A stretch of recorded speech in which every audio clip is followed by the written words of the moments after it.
ಮನಸ್ಸಿನ ಕೊಳಕು, ಅಸೂಯೆ, ದ್ವೇಷ ಹಾಗೂ ಸ್ವಾರ್ಥವನ್ನು ಪ್ರತಿಬಿಂಬಿಸುವ ಬರಹಗಳು ಇಂದು ಪುಸ್ತಕ ರೂಪದಲ್ಲಿ ಹೊರಬರುತ್ತಿರುವ ಕಾಲದಲ್ಲಿ ನಾವಿದ್ದೇವೆ.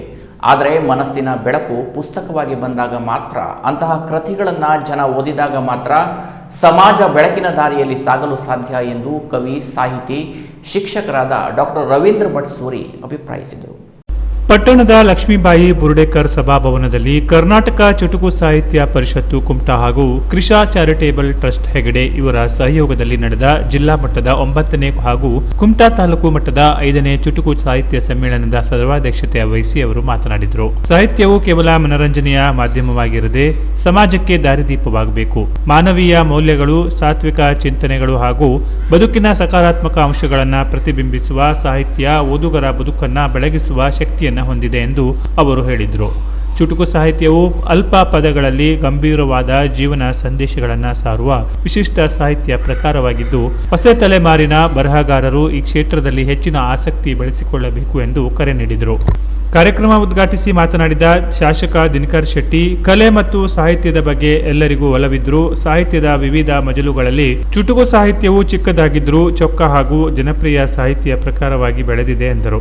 ಈ ಸಂದರ್ಭದಲ್ಲಿ ರಾಷ್ಟ್ರೀಯ ವಾಲಿಬಾಲ್ ತಂಡದ ಮಾಜಿ ನಾಯಕ ನಾಗರಾಜ್ ಹೆಗಡೆ, ರಾಷ್ಟ್ರೀಯ ವಾಲಿಬಾಲ್ ಆಟಗಾರರಾದ ಗೌರೀಶ್ ಶೆಟ್ಟಿ ಹಾಗೂ ಮಹಾಬಲೇಶ್ವರ ಹೆಗಡೇಕರ್, ಖ್ಯಾತ ಯಕ್ಷಗಾನ ಕಲಾವಿದ ಕೃಷ್ಣಯಾಜಿ, ಮಾಜಿ ಸೈನಿಕ ಸಚಿನ್ ನಾಯ್ಕ್, ವೇದ ಸಂಸ್ಕೃತ ಅಕಾಡೆಮಿಯ doctor Gopalakrishna Hegde, Karnataka book of record ಸಾಧಕ ದಿನೇಶ್ ಅಮಿನಹಳ್ಳಿ ಹಾಗೂ ಶಿಕ್ಷಣ ಕ್ಷೇತ್ರದ ಸಾಧಕ ಸಿಪಿ ಶಿವಚಂದ್ರ ಅವರನ್ನ ಸನ್ಮಾನಿಸಿ ಗೌರವಿಸಲಾಯಿತು. ಕುಮಟಾ ಬ್ಲಾಕ್ ಕಾಂಗ್ರೆಸ್ ಅಧ್ಯಕ್ಷ ಭುವನ್ ಭಾಗವತ್ ಮಾತನಾಡಿ, ಸಾಹಿತ್ಯದಿಂದ ವ್ಯಕ್ತಿಯ ಬದುಕಿನಲ್ಲಿ ಮಹತ್ತರ ಬದಲಾವಣೆ ಸಾಧ್ಯ. ಇಂತಹ ಸಾಹಿತ್ಯ ಸಮ್ಮೇಳನಗಳು ಕುಮಟಾ ಭಾಗದ ಸಾಹಿತ್ಯಿಕ ಶ್ರೀಮಂತಿಕೆಯನ್ನು ಹೆಚ್ಚಿಸುತ್ತವೆ. ಇತ್ತೀಚಿನ ದಿನಗಳಲ್ಲಿ ಗುರಿ ಮತ್ತು ಉದ್ದೇಶವಿಲ್ಲದ ವಿವಿಧ ಚಟುವಟಿಕೆಗಳಿಂದ ಸಾಹಿತ್ಯ ಕ್ಷೇತ್ರ ನಿರ್ಲಕ್ಷ್ಯಕ್ಕೆ ಒಳಗಾಗುತ್ತಿರುವುದು ವಿಷಾದನೀಯ ಎಂದು ಹೇಳಿದರು. ಕೃಷಾ ಚಾರಿಟೇಬಲ್ ಟ್ರಸ್ಟ್ ಅಧ್ಯಕ್ಷ ಮುಕುಂದ ನಾಯ್ಕ್, ಕುಮಟಾ ಮುಕುಟ ಹಾಗೂ ಭುವನ ಭಾಗವತರು ಹೂವಿನ ಹಂದರ ಕೃತಿಗಳನ್ನು ಲೋಕಾರ್ಪಣೆಗೊಳಿಸಿದರು. ಇದೇ ವೇಳೆ ಕಸಾಪ ಕುಮಟಾ ಘಟಕ, ಶಿಕ್ಷಕ ಬಳಗ, ಸತ್ವಾಧಾರ ಫೌಂಡೇಶನ್, ವಿಧಾತ್ರಿ ಅಕಾಡೆಮಿ ಸೇರಿದಂತೆ ವಿವಿಧ ಸಂಘಟನೆಗಳು ಸಮ್ಮೇಳನದ ಸರ್ವಾಧ್ಯಕ್ಷರಾದ ಡಾಕ್ಟರ್ ರವೀಂದ್ರ ಭಟ್ ಸೂರಿ ಹಾಗೂ ಅವರ ಪತ್ನಿ ಗೀತಾ ಭಟ್ ದಂಪತಿಯನ್ನ ಸನ್ಮಾನಿಸಿ ಗೌರವಿಸಿದರು.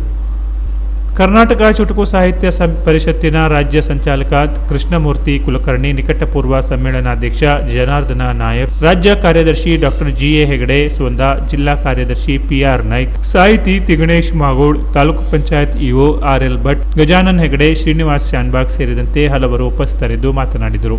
ಪರಿಷತ್ತಿನ ಅಧ್ಯಕ್ಷ ಗಣಪತಿ ಅಡಿಗುಂಡಿ ಪ್ರಾಸ್ತಾವಿಕವಾಗಿ ಮಾತನಾಡಿದರು. ಕಾರ್ಯದರ್ಶಿ ಉದಯ ಮಡಿವಾಳ್ ಸ್ವಾಗತಿಸಿದರು. ಶಿಕ್ಷಕ ಗಣೇಶ್ ಜೋಶಿ ಕಾರ್ಯಕ್ರಮ ನಿರೂಪಿಸಿದರು. ಸಭಾ ಕಾರ್ಯಕ್ರಮದ ಬಳಿಕ ಉದ್ಯಮಿ ವಸಂತರಾವ್ ಅವರ ಅಧ್ಯಕ್ಷತೆಯಲ್ಲಿ ನಾಕಂಡಂತೆ ಸರ್ವಾಧ್ಯಕ್ಷರು ಗೋಷ್ಠಿ ನಡೆಯಿತು. ಉಪನ್ಯಾಸಕ ಕಾಗಾಲ್ ಚಿದಾನಂದ ಭಂಡಾರಿ, ರವೀಂದ್ರ ಭಟ್ ಸೂರಿ ಅವರ ವ್ಯಕ್ತಿತ್ವ ತೆರೆದಿಟ್ಟರು. ನಂತರ ಕಸಾಪ ಅಧ್ಯಕ್ಷ ಪ್ರಮೋದ್ ನಾಯ್ಕ್ ಅವರ ಅಧ್ಯಕ್ಷತೆಯಲ್ಲಿ ಚುಟುಕು ಕವಿಗೋಷ್ಠಿ ನಡೆಯಿತು. 30ಕ್ಕೂ ಅಧಿಕ ಚುಟುಕು ಕವಿಗಳು ಚುಟುಕು ವಾಚಿಸಿದರು. Canara plus news, Kumta.